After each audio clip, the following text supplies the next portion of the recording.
like and subscribe right now, or this spider will crawl on your face when you are sleeping. What to expect when animal moms are expecting?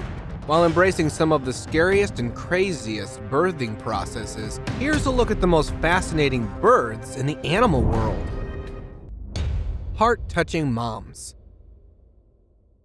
Like most pregnant moms, crab mothers are overly possessive enough to keep her babies inside her tummy, which is basically an underside exoskeleton called apron.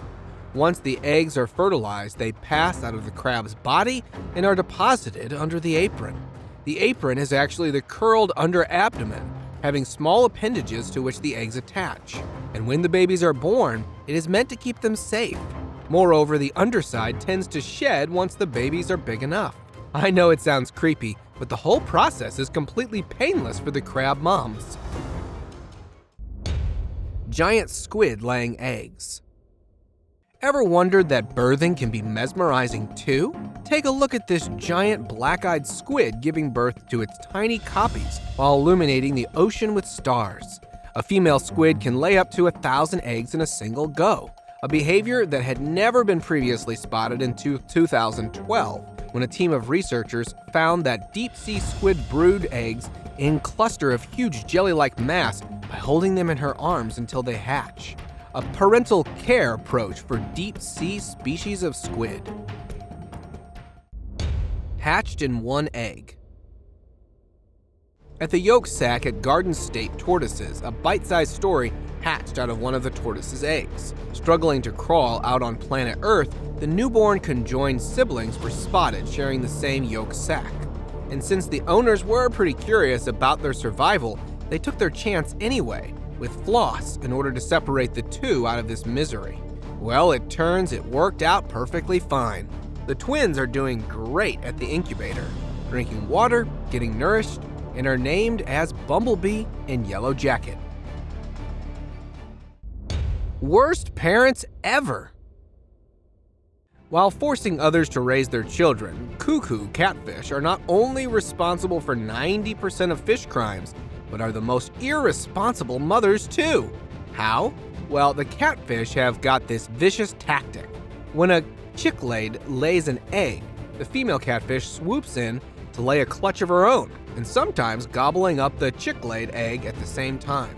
The swap happens within a few seconds, that it's almost impossible for the defending chicklade to pinpoint the whole situation, and hence she had to pay the child support for a kid that isn't actually her becoming the unknown mother of predators' eggs and nourishing them as her own.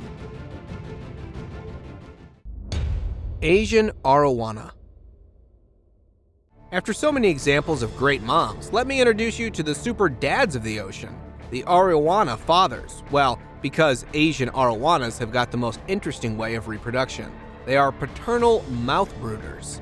After the female lays eggs, these super dads will swallow them all, mostly because they are assigned to take care of developing eggs. They not only nourish them with the essential nutrients present inside his mouth, but provide them safety too from the lethal predators. The whole process took around a week until the eggs were ready to hatch and ooze out of the father's mouth.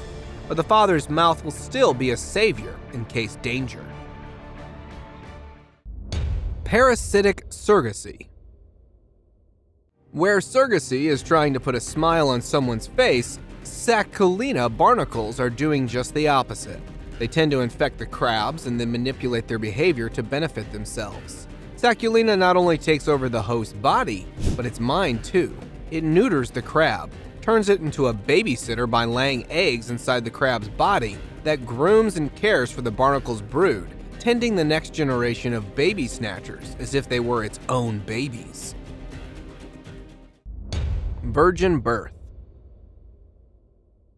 Where the world is ruled by females, a female Komodo dragon named Charlie gives birth to 3 babies in a Tennessee zoo, without even concern to a male partner.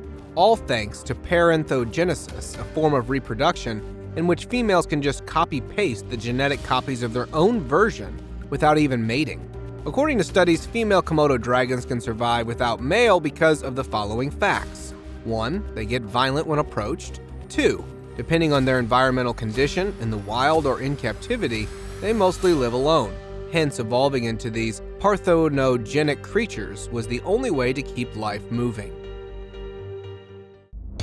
Always pregnant. Swamp wallabies, usually known for hopping like a kangaroo, are also known for breeding all year long. That's right, female wallabies can get pregnant while they are already pregnant. Hence, they have multiple fetuses, each developing and growing at several stages in their bodies. The process is called superfoetation, where wallabies can reproduce all year long, with each joey demanding a different meal. Well, nature has got it covered too, by blessing them with the ability to produce milk of different compositions with respect to the baby's age. My goodness! Somebody give this mother a break! Abandoned children. After all the heart-touching mothers comes the lumpfish. The tragic love story starts with the male lumpfish who builds a romantic nest to attract the attention of the female. The female plays her part by choosing her favorite, and after spending a one-night stand, disappears. On the contrary, the single dad does all the work while caring and protecting the nest from mighty predators. But as soon as the hatchlings are born, the male lumpfish goes away too, while leaving the babies orphaned for the rest of their lives. Skin-eating babies. Speaking of sacrifices, it turns out Sicilians, besides having razor-sharp teeth, are pretty self-sacrificing mommies. These fascinating creatures allow their young to go a step further when it comes to feeding. For years, scientists were confused by the rapid growth of baby Sicilians until they observed the offspring eating their mother's skin. The behavior is called maternal dermatology, where after eating a treat full of fats and nutrients, the tissue kind of grows back after to keep babies filled with a lifetime supply of fast food. One-horned rhino. After some serious patience of 16 months, this little beast decided to make a rather shocking entry into this world.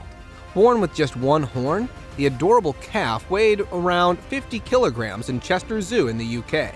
Speaking of horn, the species is critically endangered because of horn. There are only 3,000 of them left in the entire world. Well, the reason is pretty cringy. In most parts of India and Nepal, the horn is illegally used for pharmaceutical purposes. But since nature could not tolerate this brutality, it decided to bless this baby rhino with a single horn. And now, let us move on to our subscriber pick of the day. This image was sent to us by a subscriber. Similarly, if you ever wish to know more about an image you come across, just send it to us. Who knows, we might even feature it in one of our videos.